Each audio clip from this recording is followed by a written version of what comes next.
By the end of this video, you're going to learn 3 core Forge capabilities. 1, how to decouple heavy workloads using Forge async queues. 2, how to securely interact with the Jira REST API using Zero-Credential Management native authentication. And 3, how to build a custom dashboard gadget using the Storage API in Forge UI Kit. How many times have you watched a tutorial, copied a Hello World script, and then had absolutely no idea how to actually scale it in production? We're going to stop doing that. If you want to be great using Atlassian Forge, just reading isn't enough. You need to build a real application with enterprise-grade architecture. So today, we are building a 100% serverless Discord to Jira pipeline from scratch. 3 focus files, 2 deploy commands, 0 server management. Let's get into it. Here is the architecture we are building. I built a custom Discord bot that will create Jira tickets when I give it a / command. So you can see here I have /cert. I have the member that I'm putting here, and I can put praise for passing and landing certification. I send that command. We see the command is sending right here. And we have this success message. And then we go here, and now all of a sudden you see a new ticket has popped up. As a community leader, the example that I'm going with here is someone in my community gains a certification. Maybe you decide to get the Forge certification. And I noticed that I could theoretically use a custom Discord bot to create a Jira ticket to remind myself to engage with that person and send them kudos or praise for passing said certification. How does that work? So a user triggers a / command. Discord fires a post to our Forge web trigger. That's a serverless HTTP endpoint Forge provisions automatically when you deploy. No API gateway, no reverse proxy. We verify the signature, we parse the command, and push the payload into the Forge background queue. Then we immediately respond to Discord. I'd tell you a joke about async queues right now, but I'm still waiting for a call back. Anyway, we immediately respond to Discord. Why do we need the background queue? Let me ask you a serious question. What happens to your internal tooling when an API takes just 1 extra second to respond?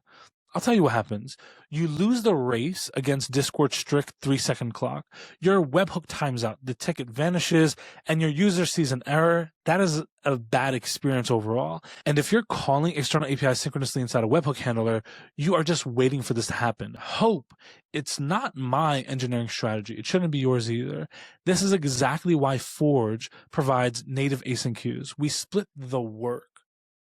The webhook's only job is to acknowledge Discord instantly with a 200 OK response.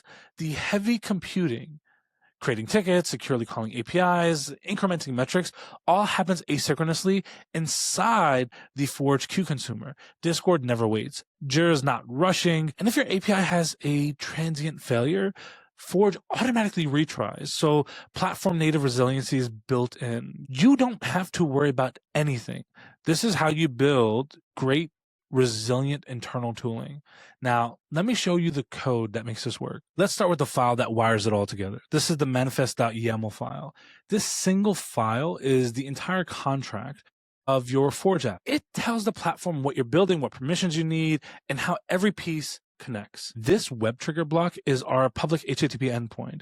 Forge provisions the URL automatically on deploy. You paste it into Discord's developer portal, and your webhook is live. This consumer block is what connects our Forge queue to a background function. When a new item is pushed to cert or bug, Forge automatically fires the process queue. No event bus subscription, no polling, just this block. This dashboard gadget module tells Forge to render a native UI kit component directly inside the Jira dashboard.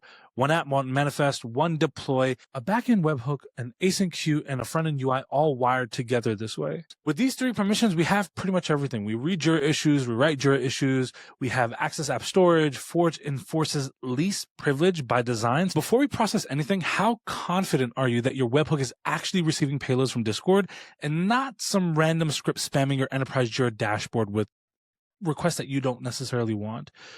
Remember, I don't do hope-driven development here. Discord requires strict cryptographic signature verification on every single webhook. Because Forge runs on a full modern Node 24 environment with ARM64 architecture, we can drop in standard NPM libraries like tweetNACL or tweetNACL, process the buffer, and verify the ED signature in milliseconds. Forge gives you enterprise compute securely. So if verification fails, we return a 401 immediately and the request dies here. And right after verification, we parse the JSON body with strict error handling. So if Discord sends an unexpected payload, we catch it early and return a clean 400 response instead of crashing the entire function. Also, Discord sends periodic ping requests to confirm our endpoint is alive. We respond with a clean type 1 acknowledgement. Handle this or Discord literally deregisters your webhook. Now let's route the actual commands. This is my absolute favorite part of the code base because instead of wiring and writing massive, fragile if-else chains and statements, we define a configuration object. Each key is a command name. Notice here we have cert, we have bug. Each value dictates the Jira summary, the description, and the Discord reply.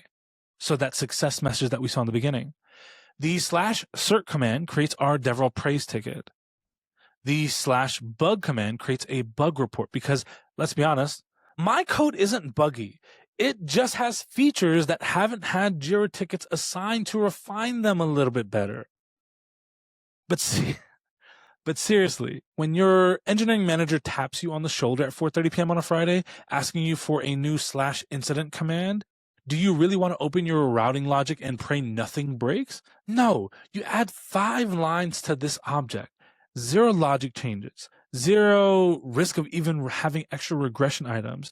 You commit your code and you go enjoy your weekend. And here's a production grade detail most tutorials skip entirely. Discord doesn't send you a display name in the command options. It sends you a raw numerical user ID, but it does include a resolve.users dictionary in the payload. This helper checks for global name first, falls back to username, and gracefully handles the missing data with a Discord mention @tag. One function and your Jira tickets have real names instead of 18-digit IDs. Down in the handler, if the command exists in our config, we extract the structured parameters, resolve the member name, and push the whole payload into our Forge queue. One code path handles every command, so then we can immediately return the 200 response to Discord. The heavy work hasn't started yet, but Discord is already satisfied. An async handoff that Discord never times out, that is the webhook layer done. Now let's get back into the background. Remember, our webhook just responded to Discord. This function runs completely in the background. Forge fires it automatically the moment a new item appears in the queue. No polling or long-running processes. So first, we grab the project key from Forge's built-in key value storage. This project, if you notice the Jira tickets, they all start with can. This project defaults to can because that's what it is in Jira, but any team admin can set a custom value in storage without touching or redeploying any code. Now watch what happens with authentication. Think about your current serverless stack for a second. How many hours, no, how many days do you spend setting up OAuth, rotating tokens, and fighting with IAM roles just to hit an internal API? On a lot of tools, that's an entire sprint. But because this is Atlassian Forge, api.asApp natively authenticates us against the Jira REST API. So no tokens, no vaults, no credential rotation, just one line of code to create a fully formatted Jira ticket securely. Your Jira credentials never exist in your code. That isn't just a convenience feature. That is platform privilege. Now pay attention to this throw. When a Forge queue consumer throws an error, Forge automatically retries that job with exponential backup. So if your API has a transient failure, your ticket doesn't get lost. It gets retried. We just built a fully resilient retry mechanism. No SQS dead letter queries, no retry libraries to install. You throw, Forge retries, and for production, Forge gives you invocation error from @Forge event, so you can import that. But that one throw isn't where resilience ends, it's where it starts. So let's kind of move on. We aren't just creating the tickets, we are tracking them. You need to be, right? Are you really going to spin up a Postgres instance, manage connection strings, and pay a monthly cloud bill just to track a simple counter? Stop doing that if you are, because Forge has a built-in key value store with 0 configuration. So we pull the current count, default it, increment it, and then save it in storage.set. Done. That's the entire database layer. Then we drop into the front end. Forge's UI kit lets us build native Jira dashboard gadgets using familiar React-like patterns. We call our backend resolver with invoke from the Forge bridge, as you can see here. Fetch the exact storage metric and render it directly into the Jira dashboard. The resolver is 4 lines. Pull from storage, return the JSON. Forge handles the routing, authentication, and serialization automatically. Backend routing, async queues, key storage value, front-end UI kit, and enterprise dashboard widgets. Let's ship it. So all you need is 2 commands. Forge deploy. That just bundled our UI kit code and our backend functions, wired the queue consumer to the queue, provisioned our web trigger URL, and sets the Node 24 ARM64 runtime. No Docker files, no Terraform, no cloud formations under a minute. If this is the first time that you've deployed this, you're probably going to need to use Forge install. The app is now live on our Jira instance, scoped to exactly the 3 permissions we declared. Nothing more, nothing less. So notice the framing here. Discord is simply the trigger. Forge and Jira own the workflows. This is where the real enterprise work gets done. And here's our dashboard. You see all the streams of data that are coming in, rendered natively inside of Jira. Your leadership team gets real-time visibility into the internal workflows without ever having to open Discord if they don't want to. Notice here there's 0 servers, 0 infrastructure. And here's the big picture, because this is a Forge app. You could theoretically publish this to the Atlassian marketplace for thousands of enterprise teams to install with a single click. That is the platform advantage. I have a question for you. What manual workflow between Discord and Jira or other communications is draining your teams right now? Now, we did this with Discord, but what if you wanted to use it with Slack? Well, guess what? We have Teamwork Graph. And Teamwork Graph allows you to use Teamwork Graph to essentially have connectors. So you can build connectors that ingest data from third-party SaaS tools like Google Drive, Slack, Salesforce, Workday, GitHub, etc. If you want to take this an extra step further, what you should do is actually use Rovo Dev. Rovo Dev is Atlassian's AI tool. And if you've followed me on social media for any period of time, you know, for like the last year, I've talked a lot about having tools that have very specific knowledge bases. The way that I explain this is almost the same way that I'd explain a T-shaped developer. It's good to have an amazing breadth of knowledge, but having very, very deep level knowledge in one specific area yields the best results. And to prove this, this application that I built, when I shared this with Claude and Codex, it said I was good to go. But when I shared this the first time around for an audit after I was done completing everything, it found 2 vulnerabilities. Why? Because Rovo Dev is trained on the best practices of Atlassian-based products.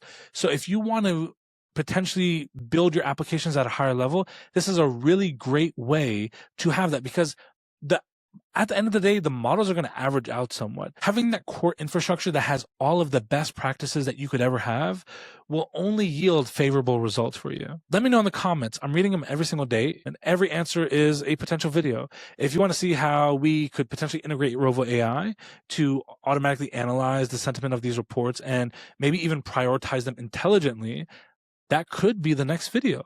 Subscribe so you don't miss it. Drop a like, commit your code, ship on Forge.